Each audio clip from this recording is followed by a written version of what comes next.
Hello, this is Ellie Masters coming to share a free YouTube audio exclusive of Rescuing Melissa. I hope you're enjoying the story so far.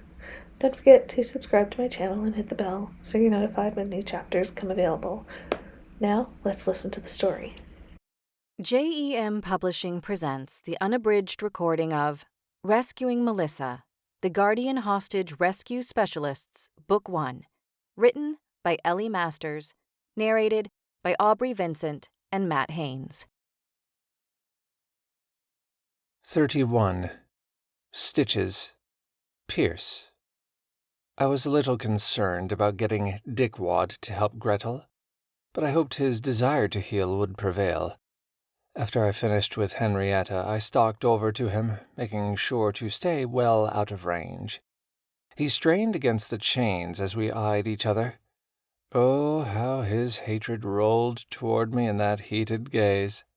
His attention kept dipping down to my crotch. Ew. I tucked my satiated member inside my pants and zipped it away from his homosexual eyes. It was the last time that prick would get a look at my junk. Crossing my arms, I glared back, taunting him. Like what you see? Fuck off, you crazy bastard. I'm going to kick your ass, you wimp-ass prick. I shook my head and gestured to the chains. Not likely. Already this conversation bored me. I pointed to Gretel. You will take a look at Gretel. He glanced at where Gretel lay in her cage, his eyes widening as if seeing her for the first time. Then his attention cut to the 3 cages beside hers, no doubt taking in the beauty of Cinderella, Red and Beauty. Shifting left, his terrified eyes widened when Belle waved to him with a smile. Goldilocks knelt at the door of her cage, head bowed and impassive. The other 2 cages were empty. One waited for my queen. The other would hold our fairy godmother after I was through with her training. No wonder he'd been such an easy target. The man wasn't very observant. Casting his gaze to the right again, he stared at Gretel. What did you do? His words came out as a growl directed toward me, but there was that undercurrent of compassion I was counting on. Just a little knife play. Some of the cuts went deeper than I planned. You're here to sew her up. She's bleeding out. His breathing changed. No longer angry, fear sawed in and out of his lungs.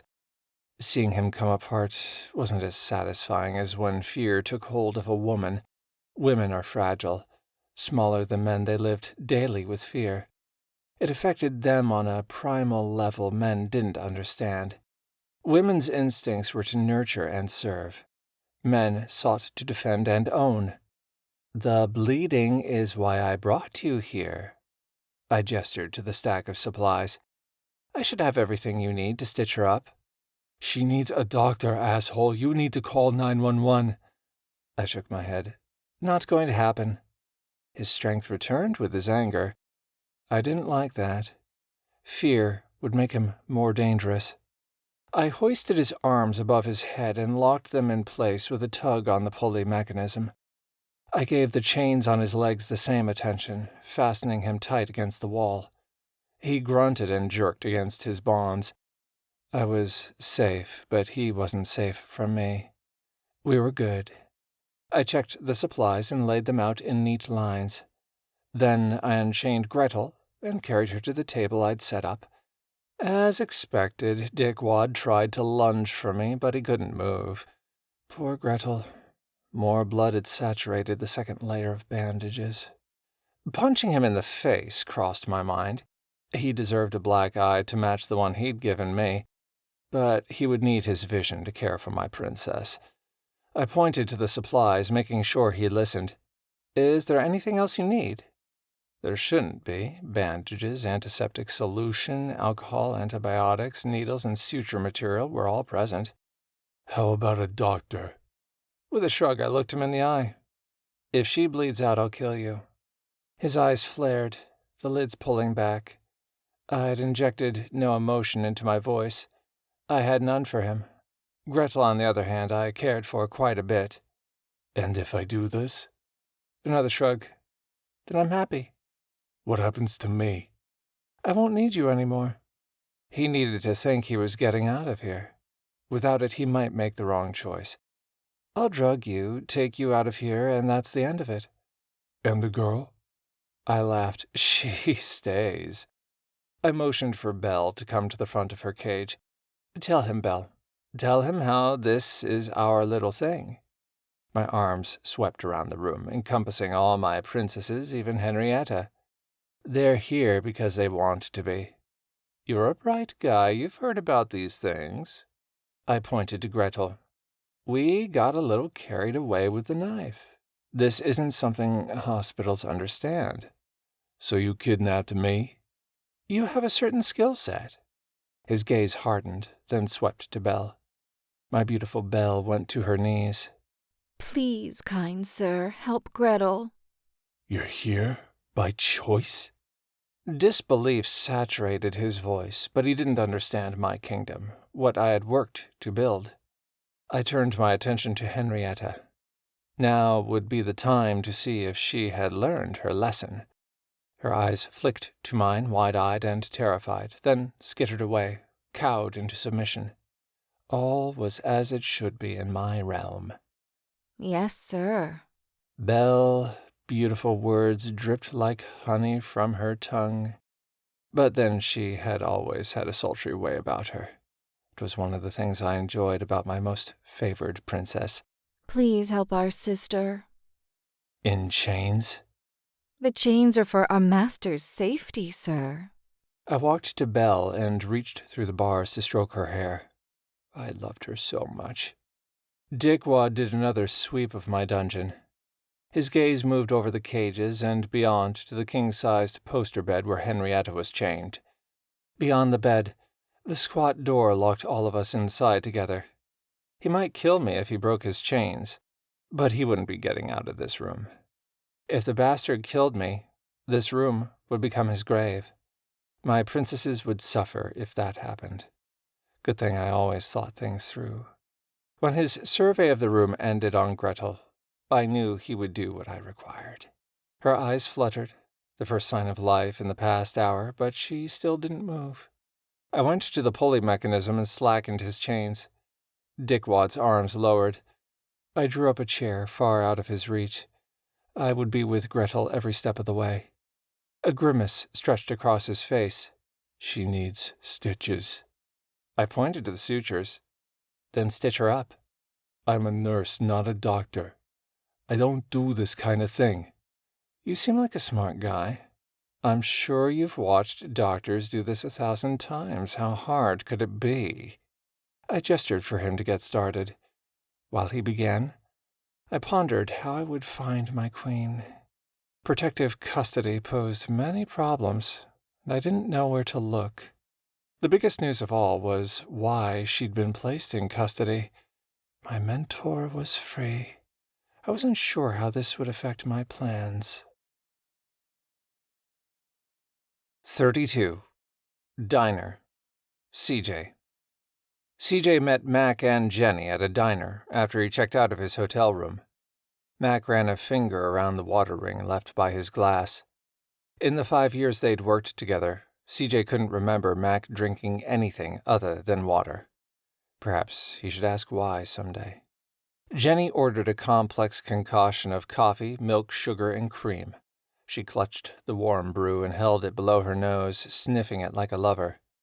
Their waitress deserved a double tip for being a good sport about Jenny's insane order. He tapped his foot against the bench seat, nervous about leaving Melissa alone.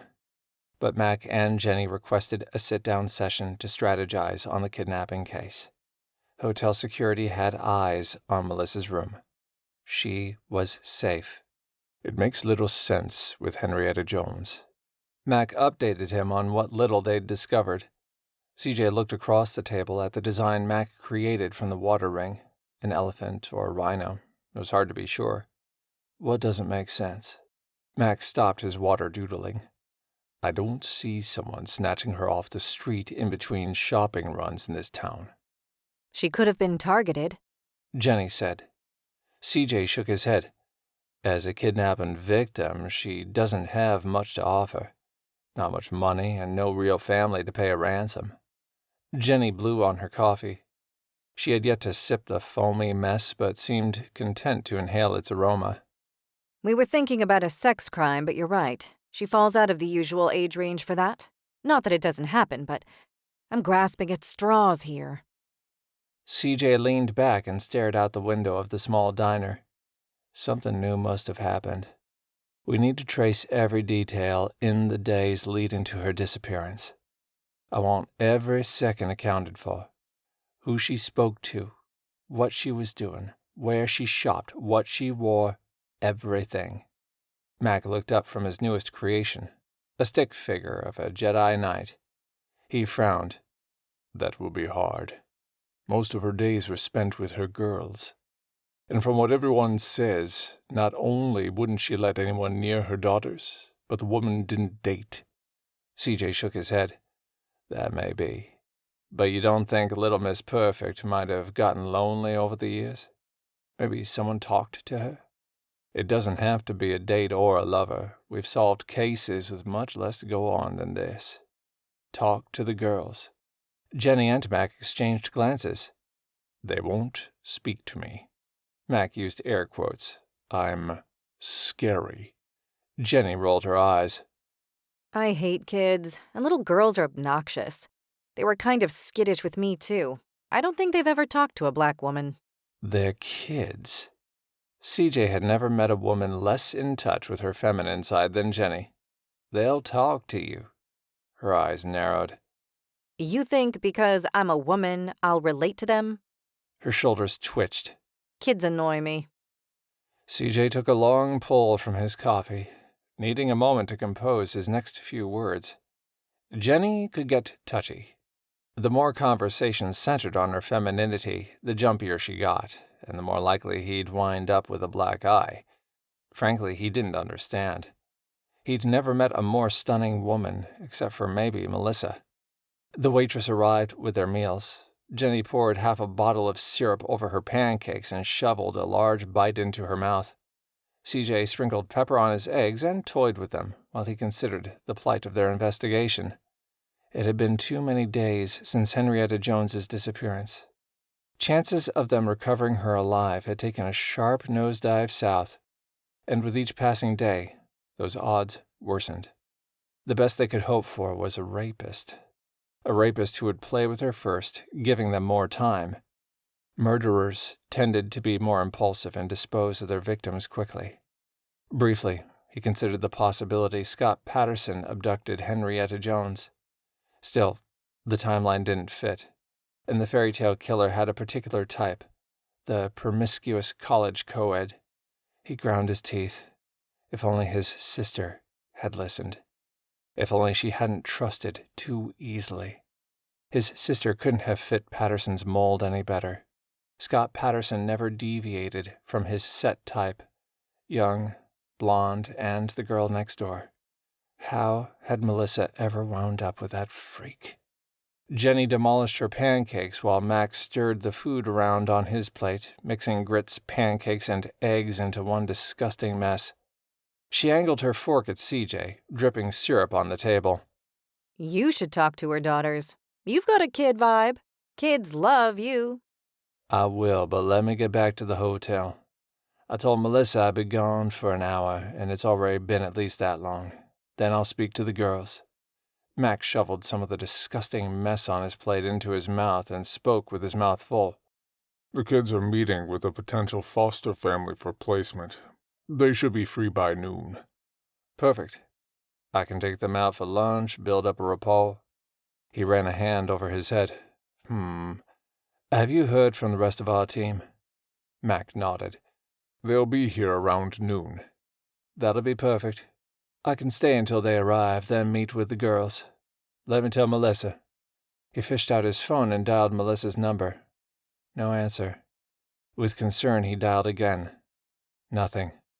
God damn it. He dialed the direct number to the room, but it rang and rang. Had she not listened to a word he'd said? Surely Melissa wasn't stupid enough to walk down to the lobby and grab a coffee, or worse, the local drugstore for condoms. No, she would have brought her phone. He rubbed his jaw. Maybe she was in the shower, exactly where he told her not to be. Damn. He refused to consider the other possibility. But Scott was out there. He bolted out of the booth, laying 2 20s on the table. What the hell? Jenny looked up at him, confused. She's not answering. Fuck, Mac said with a growl. Mac and Jenny knew the drill. They hopped into Mac's SUV and hauled ass back to the hotel. 33. Plans. Pierce.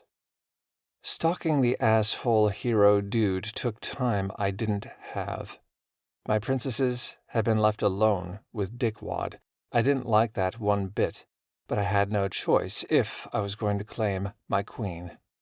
All my princesses had been gagged, even poor Gretel. I hated doing that when I wasn't there to watch over them. But I couldn't trust our fairy godmother to behave, or Dickwad to shut up. Chains secured him to the wall, but nothing stopped him running at the mouth. Wait, the ball gag was doing that right now. He was a strong motherfucker. It took some effort, but I worked a gag into him. I hooded him first, chained his head back so he couldn't move, and then forced the gag into his mouth. I hated the risk posed by getting that close. He'd already head-butted me once, but I couldn't risk the nurse filling my princesses' heads with lies about me. I had the thought of killing him right then, but decided against it. If Gretel didn't get better, I'd need him. There was plenty of time to dispose of him later. The first part of my day had been slow and frustrating. I had no idea where to begin and spent the morning parked 3 down from my queen's house, watching cops and men in dark suits crawl all over her driveway. Then I got an idea. Flowers in hand, I approached the house.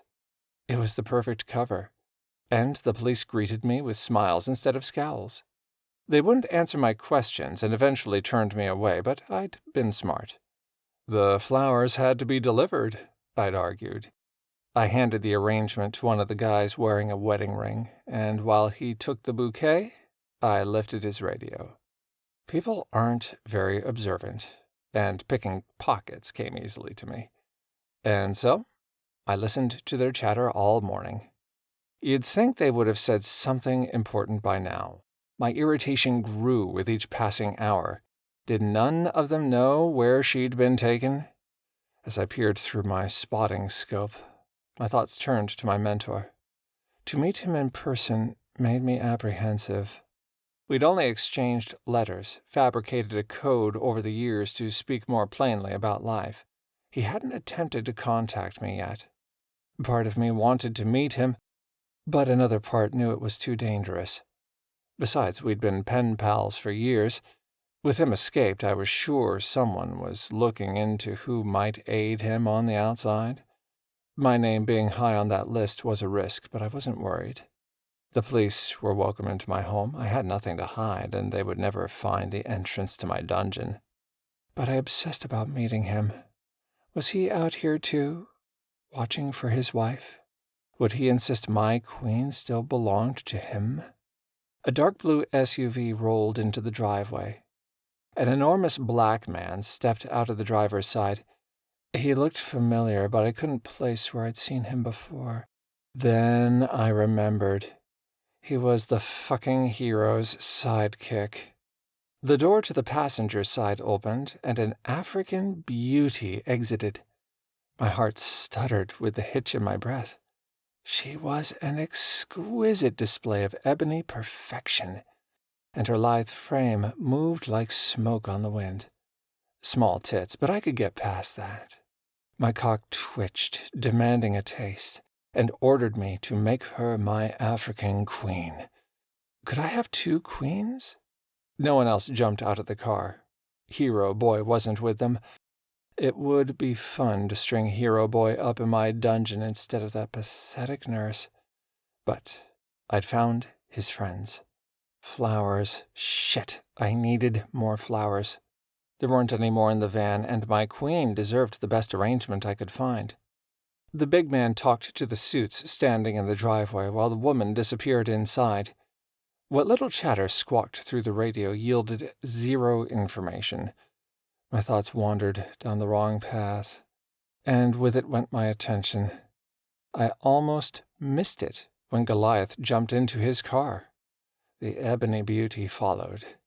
I determined then that she would have to join the ranks of my princesses. Goliath backed down the drive and peeled off. I barely caught up as he turned the corner. I struggled to keep the SUV in sight and prayed he didn't notice me following in my van. Goliath would lead me to the fucking hero, and Hero Boy would lead me to my queen. At some point, I'd have to get those flowers.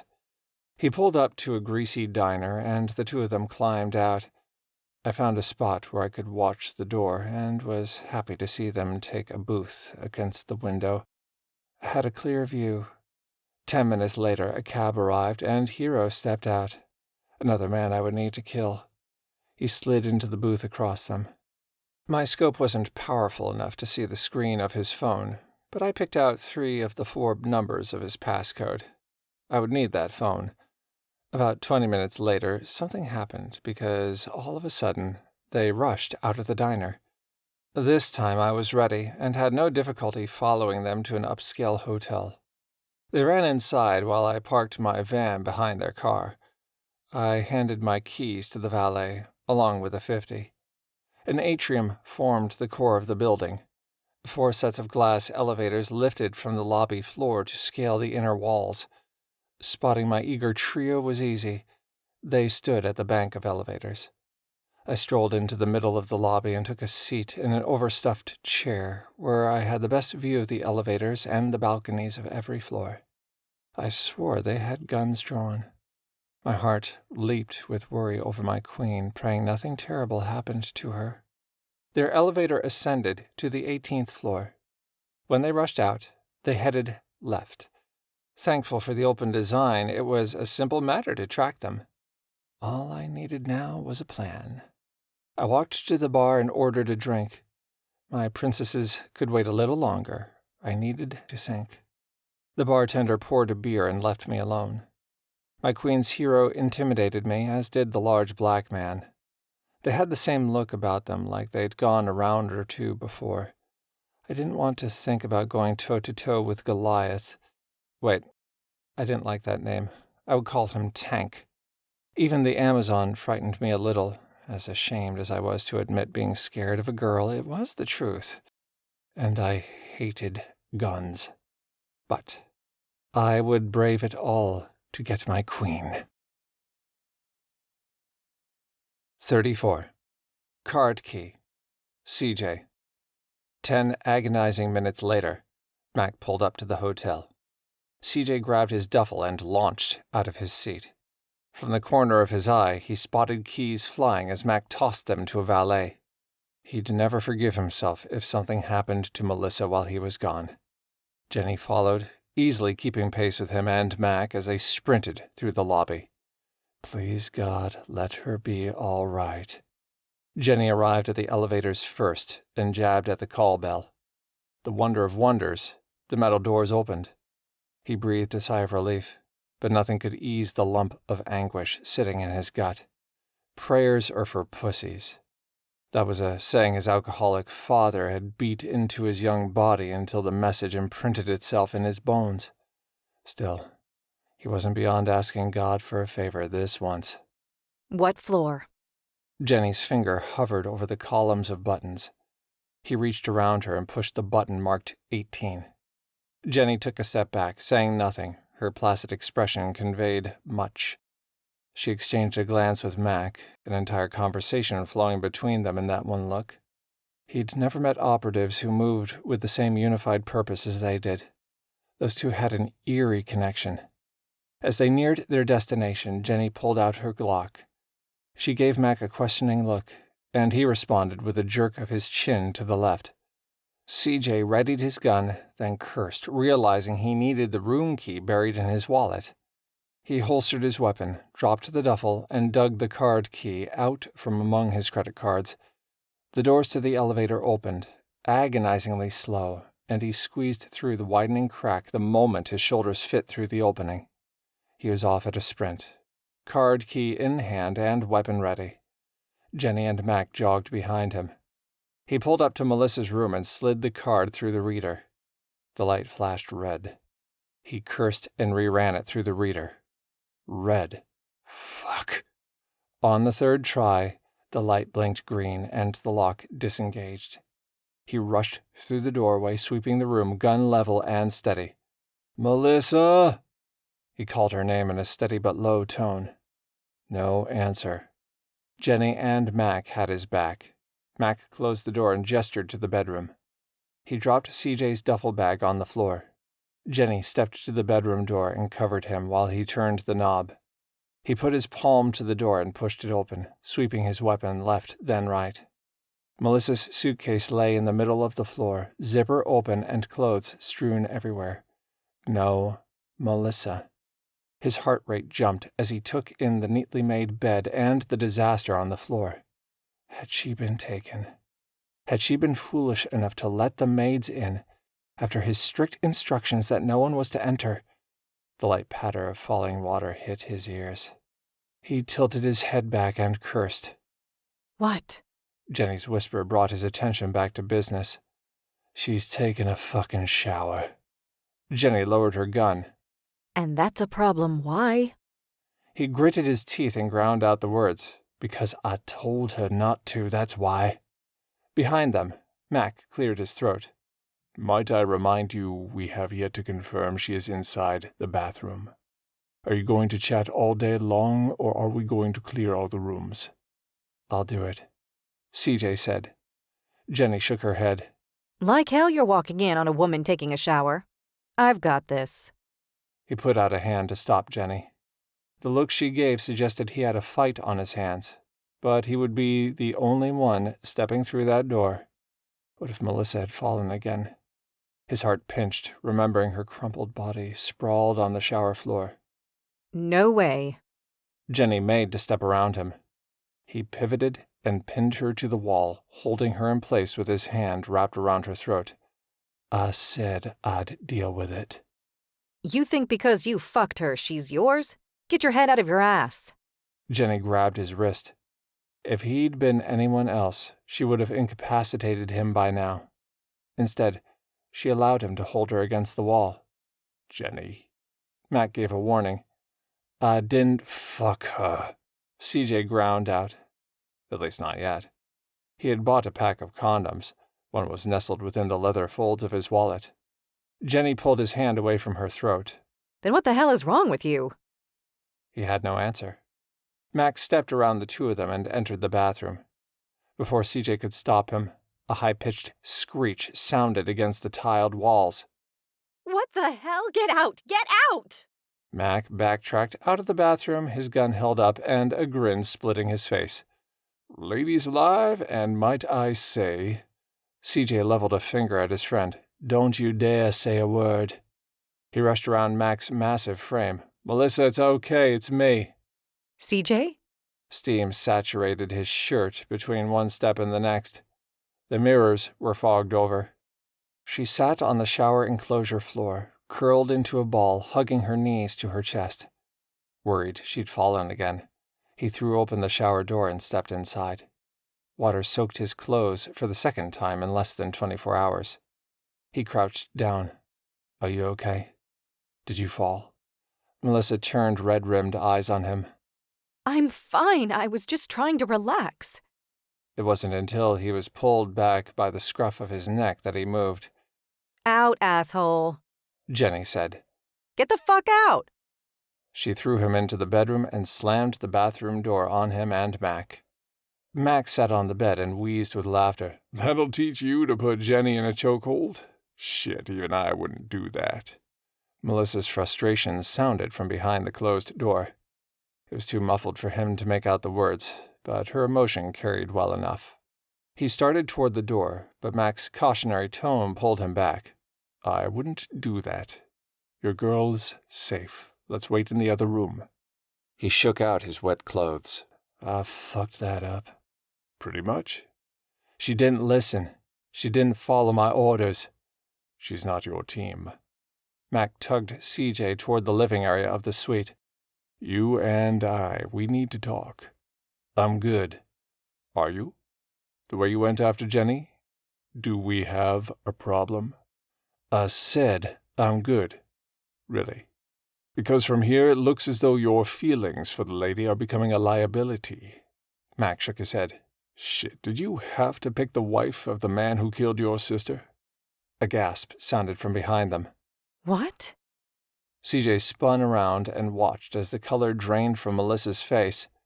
One of the white fluffy robes wrapped her body, and now her complexion matched the robe. Is that true? Her hand pressed against her mouth, and tears sprung from her eyes. Please, you don't understand. He took 2 staggering steps toward her, but she backed away, holding up her hands. Why didn't you tell me? Shit, CJ. Jenny muttered. You didn't tell her? Melissa slammed the door to the bedroom, and the lock turned into place. Mac took several steps backward. "Sorry. I didn't see her standing there." Why haven't you told her? The recrimination in Jenny's voice made CJ's stomach sour. I was going to. It just hadn't come up yet. Inserting your ex-husband murdered my baby sister into a conversation isn't easy. Don't you think that might have been the first thing you should have mentioned before you slept with her? Jenny lacked a few inches on him, and yet, with her arms crossed over her chest and head tilted back, she managed to look down her nose at him. He felt like a 5-year-old getting scolded by his mother. He shrugged. There was never a good time. She stepped past him and tugged on Mac's shirt sleeve, pulling him toward the door.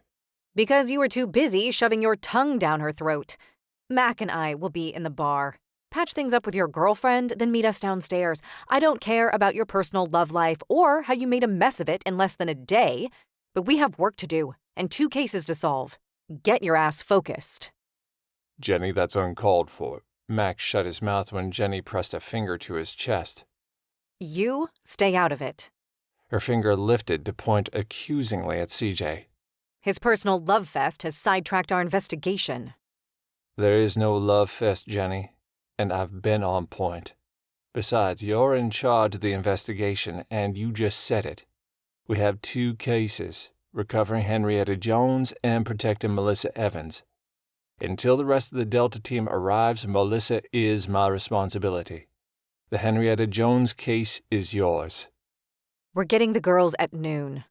She pressed her fingertip against his sternum, grinding it into his breastbone. Agreed. He pinched her wrist until she backed down and then glanced at his watch. Just past 9. He had a few hours to fix this mess with Melissa. Jenny and Mac exited the hotel suite, leaving him alone with his thoughts and the locked door to the bedroom. He rummaged in his duffel and drew out a pair of jeans and an old shirt with a picture of Goofy on it. Not that he was a fan of the Magic Kingdom, but it would be perfect for the girls. The shirt was one of the few clean ones when he'd packed his bag. Upside, he'd appear less threatening to Henrietta's little girls when he talked to them. After dressing, he rapped on the door to the bedroom. Melissa, I'm sorry. Always best to begin with an apology. Her soft cries stopped, which he took as a good sign. Mac and Jenny left. Can we talk? Is it true? The lock turned, and she opened the door. Her eyes carried so much pain. They made his heart ache. He reached out to touch her cheek, but hesitated when she flinched. Avoiding him, she crossed the room and perched on the edge of the couch. The execution brought you to town. She didn't phrase it as a question, but more as a statement. He nodded. Her eyes lowered. I'm so sorry. Her cheeks flushed. I didn't know what he was doing all those years. He hated the guilt transforming her face into a mask of grief. She seemed so calm, almost resigned to believing the worst about herself when she'd done nothing wrong. Melissa, it isn't your fault. As for you and me... Why didn't you tell me? She tried to meet his eyes, but her gaze skittered away as if she could no longer stand looking at him or have him look at her. He needed to say something. He'd been quiet too long, and it wasn't safe to leave her questions unanswered. He closed the distance and took her hands in his, but she tugged out of his grip. Because I was more concerned about you. Jenny's right about one thing. My head's not in the game. I haven't stopped thinking about you since the day we met. It scares me. I've never felt like this before, but there's something between us, a connection I want to explore. As for my sister, what happened to her has nothing to do with you or my feelings for you. He scratched his head. Hell, you stole my heart the moment I held you in my arms. How can you bear to look at me? She pulled at her hair. Let alone... Her hand covered her mouth and a sob choked in her throat. Stop, he demanded. When I look at you, I can't help but smile. When I touch you, I can't help but pull you close to me. I can't get enough of you, and as for last night, I want more of that. I can't wait to slip inside of you. I don't see Patterson's wife when I look at you. I see an amazing, resilient, and beautiful woman I want to spend all my time with. Her eyes widened. He wasn't letting something she had no control over steal whatever had begun between them. Not when he ached to fill her with happiness. He pulled her to her feet and gathered her into his arms, smoothing and straightening her wet hair. How can you not be disgusted by the thought of me? Her hand came between them, and a sob racked her body. As I said, whatever this is between us, it's real. He pointed to his chest. I feel you in here. I'm not disgusted. I'm fucking entranced. The pain threading through her words appalled him. That one man could wreak so much havoc on so many lives made him sick to his stomach. What to do? Holding her seemed to help. But the more her body pressed against his, the more aroused he became. And while he'd loved nothing more than to take her to bed and finish what they'd started the night before, now did not seem like the best time. He held her face in his hands and pressed his lips to her forehead. Everyone comes with a past. It doesn't mean we have to live there. I didn't know who you were when we met. I didn't know until the day I drove you home from the hospital. You'd already marked my heart. And I know two things with complete conviction. Her teary eyes regarded him. I can never bring my sister back. And I believe you had nothing to do with your ex-husband's crimes. Maybe it's time you believe it too. The uncertainty and self-doubt in her expression softened. Between one breath and the next, she smiled. That one small act transformed her face into something achingly beautiful. He cupped her chin to kiss her, running his fingers along the curve of her jaw until they tangled in the wet mess of her hair. Her lips were pink and begged for a kiss, and he couldn't get enough of her taste. Without rushing the moment, he let his focus drift and reveled in the glide of his lips over hers. A deep groan rumbled in his chest as a sharp ache settled in his balls. I want you, and I know you feel the same about me. He loved the way her body responded to his touch. His pulse went ballistic as she dug her fingers into his waist. Her entire body trembled before him. He ended the kiss sooner than he would have liked and dipped his head to nuzzle at her throat. He glanced down at her robe. The soft fabric gaped, revealing the swell of her perfect breasts. Lifting her chin, he forced her to look him in the eye. Never doubt what we've shared is real. This thing between us belongs to us, not to anyone else, not to our pasts, and definitely not to him. But he... Did terrible things to innocent women. I came to bury my anger and find peace for my sister. Never in a million years would I have thought I'd stumble across an amazing woman. Nothing is amazing about me. Do you need me to show you what I see when I look at you? How you make me feel? How my body comes alive with your smile or the light twinkling in your eyes? He placed her palm against his chest. Do you feel that? His heart slammed against the cage of his chest, desperate to touch her. She gave a small laugh and nudged her hip against the hardness of his erection straining behind the fabric of his jeans. I feel it too. She released the sash of her robe, letting the fabric fall in a puddle at her feet. His breathing hitched. The air disturbed by nothing other than the heat of her gaze and his determination not to fuck up. Speaking of which, She teased him with a smile. I owe you something.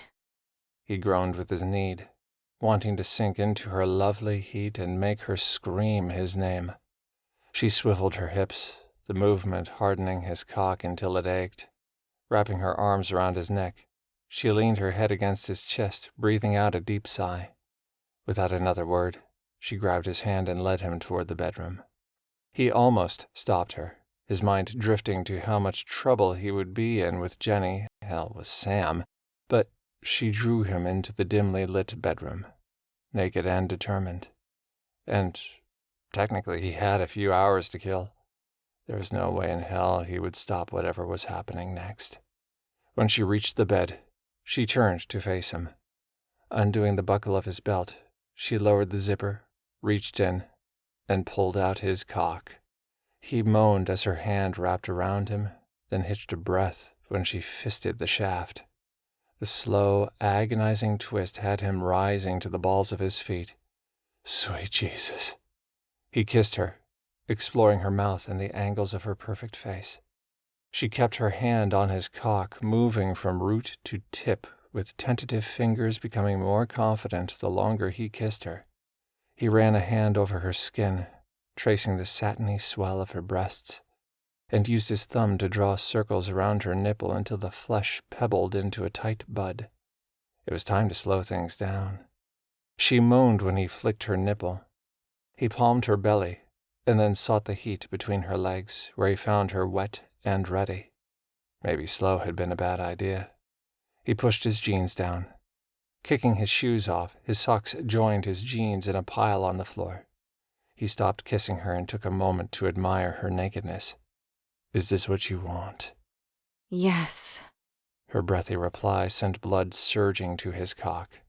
He lowered his mouth to take hers in a long, lingering kiss, lifting her off her feet to lay her out on the bed. She scooted up, and he crawled over her, their lips never once separating.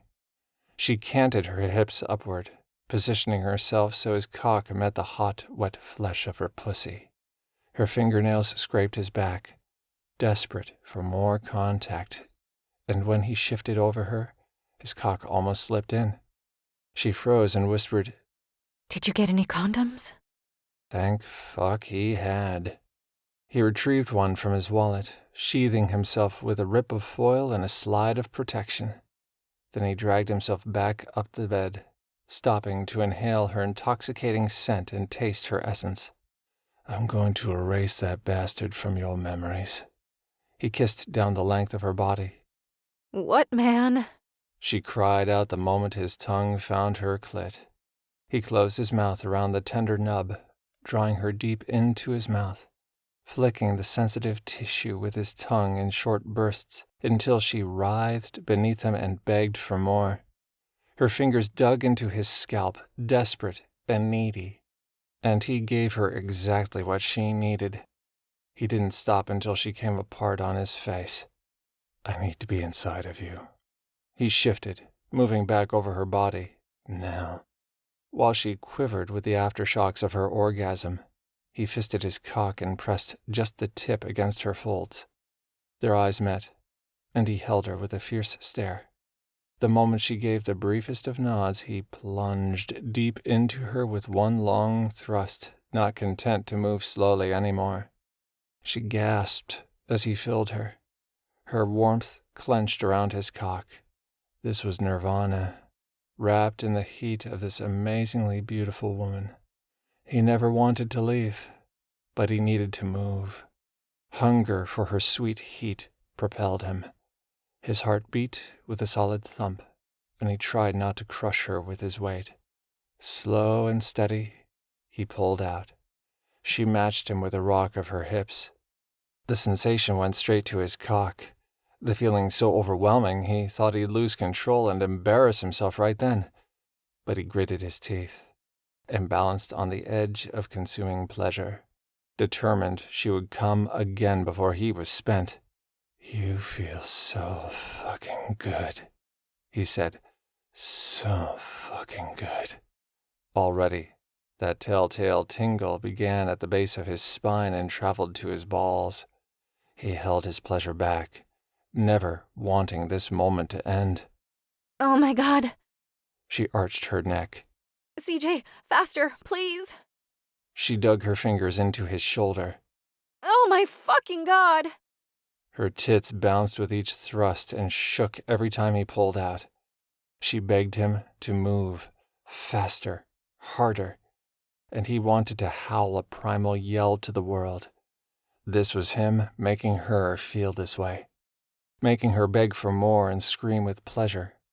He moved faster, gauging her response, afraid he might hurt her, but she urged him on, to go deeper, push harder, move faster. He lifted, thrusting with his hips and using as much force as he could leverage, pounding in and out, dragging his cock against the velvety warmth of her walls. The tingle at his spine grew and his balls drew up. He bent his head down, sucking at the soft spot on the side of her throat. Her sweet, salty essence drove him wild, and he pulled hard at her skin, marking her as his. Her body shuddered beneath him, her pussy clenching against his cock in long, tight pulls with the sweep of another orgasm. She cried out his name. Over and over again she screamed. His name on her lips. Heaven. Her cries triggered his release, his balls tightening, clenching, then pumping his essence with the force of his orgasm. His breaths came as ragged pants, and he collapsed on top of her, his arms giving out. He couldn't remember the last time he'd come so hard, or when sex had felt so damn good. In her arms, he felt content. He pressed a soft kiss against her ear. "Fuck, that was amazing." Perhaps not the most romantic words, but they were true. She wrapped her ankles around his hips, drawing his cock deep into her heat. I never want to leave this bed, she whispered. He agreed. He'd never felt so good. It had been too long since he'd felt anything close to what he experienced in Melissa's arms. It didn't matter who she had once been married to. At this moment, in every moment from here on out, she belonged to him. The angry tone of his cell phone interrupted them. Damn. He'd ignore it if he could, but he knew who was calling. He rolled off Melissa and found his pants on the floor. Reaching into the pocket, he retrieved his phone and glanced at the text. Jenny. Change in plans. Need you now. Melissa laughed. I guess this means you can't stay. He growled. She rolled onto her side while he swung his legs over the edge of the bed. What do you do for a living? You said you were a paramedic, but I'm sensing there's more to it. He was done with not telling her the truth, and he was proud of his job. He got to save lives, most of the time. Not every job came with a happy ending. I'm a guardian. What does that mean?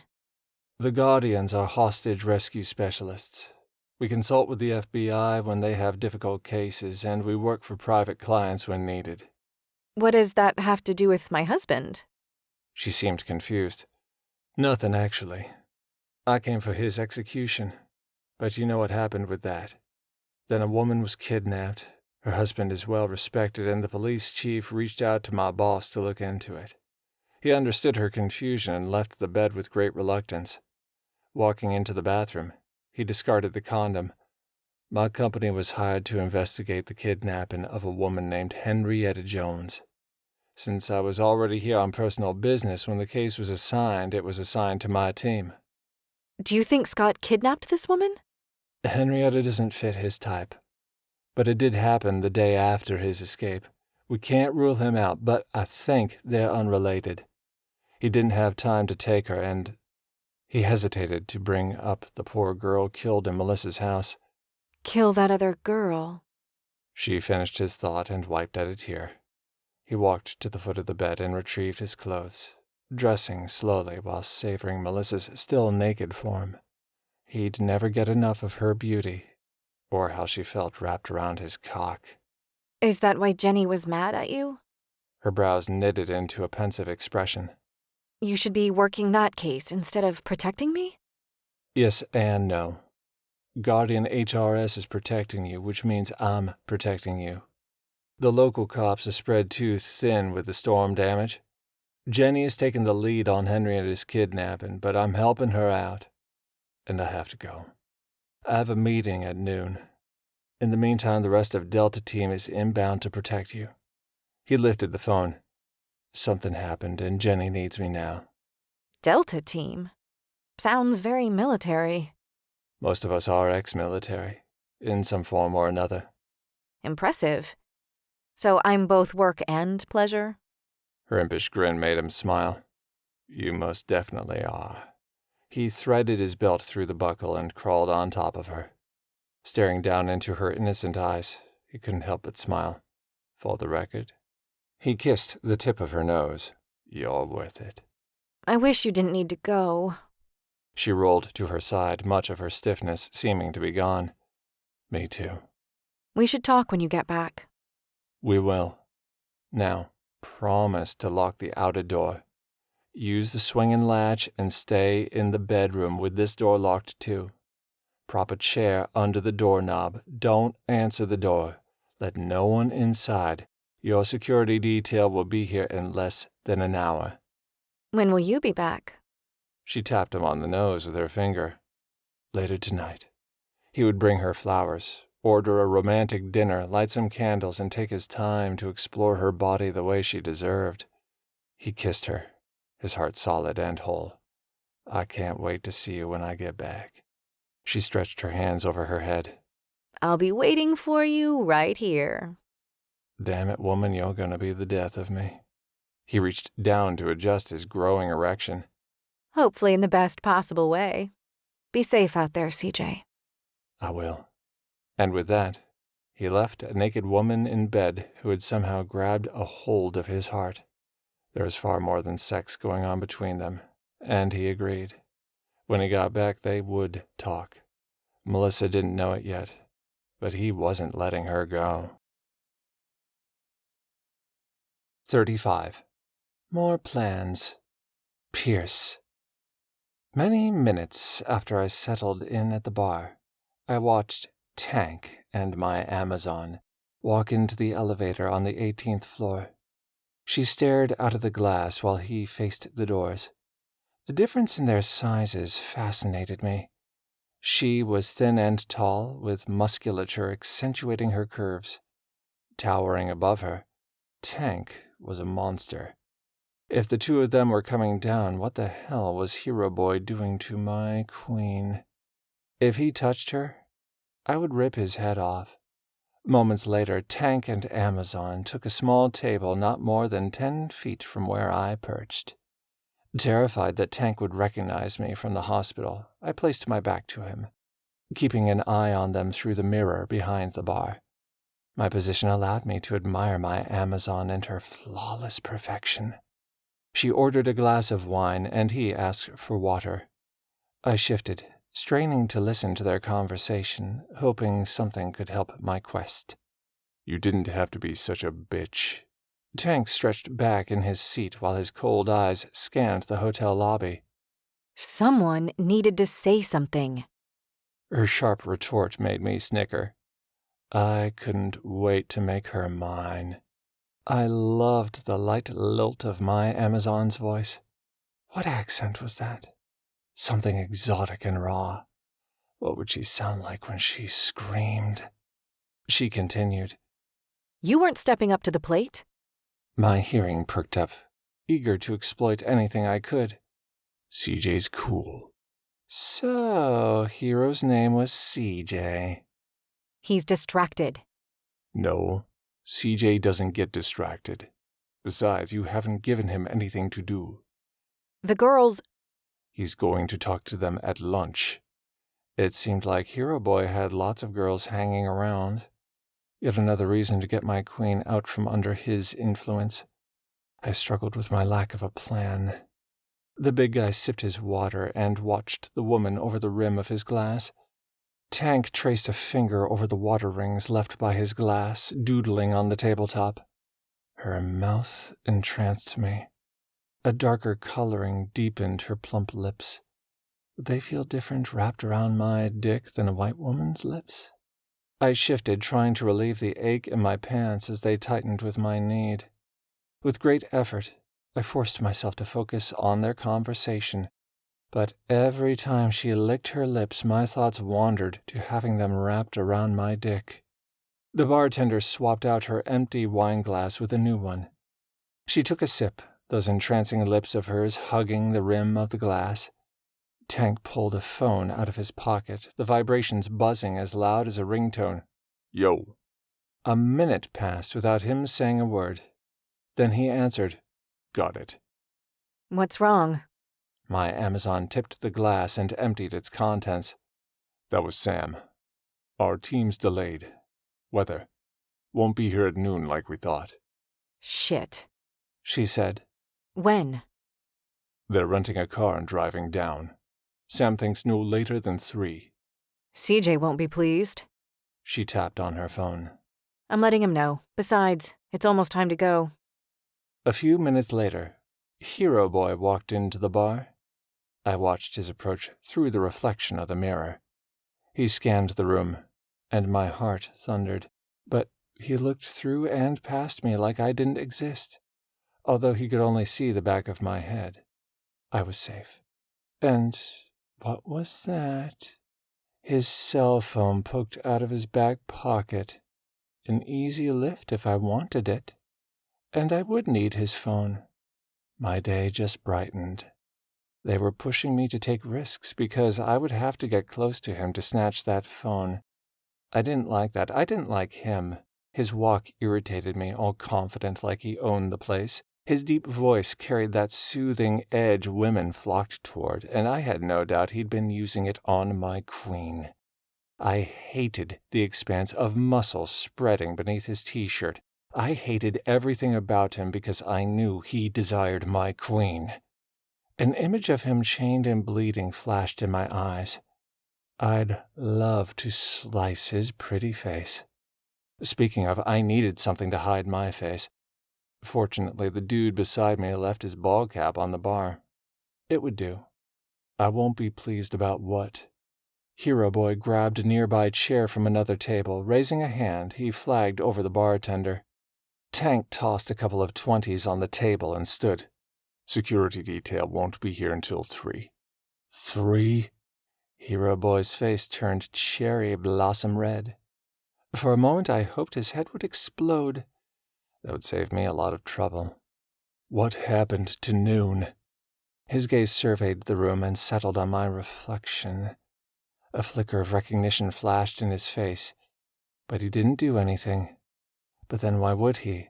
I was just a guy sitting at a bar. But damn, the intensity of his stare had me practically pissing myself. Weather delays. Tank breathed in, and his barrel chest widened even further. The bartender made his way over to their table, but instead of Hero Boy ordering a drink, he waved him away.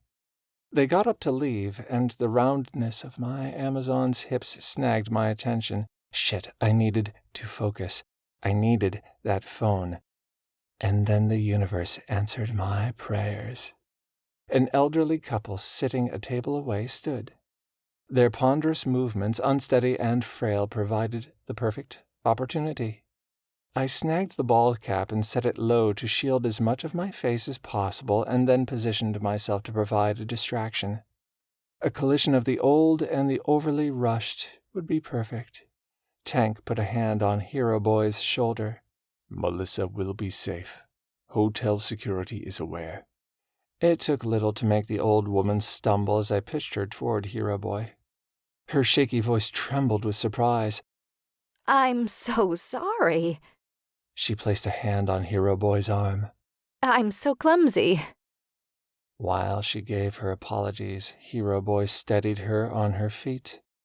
I took advantage of his distraction to lift his phone out of his back pocket.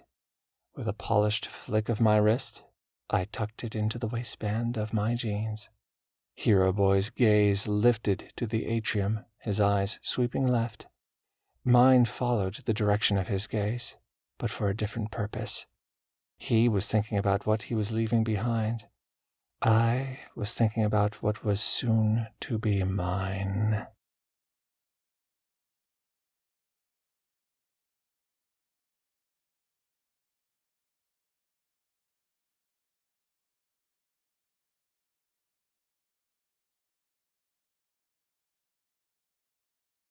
We hope you have enjoyed this unabridged production of Rescuing Melissa, the Guardian Hostage Rescue Specialists, Book 1. Written by Ellie Masters. Narrated by Aubrey Vincent and Matt Haynes.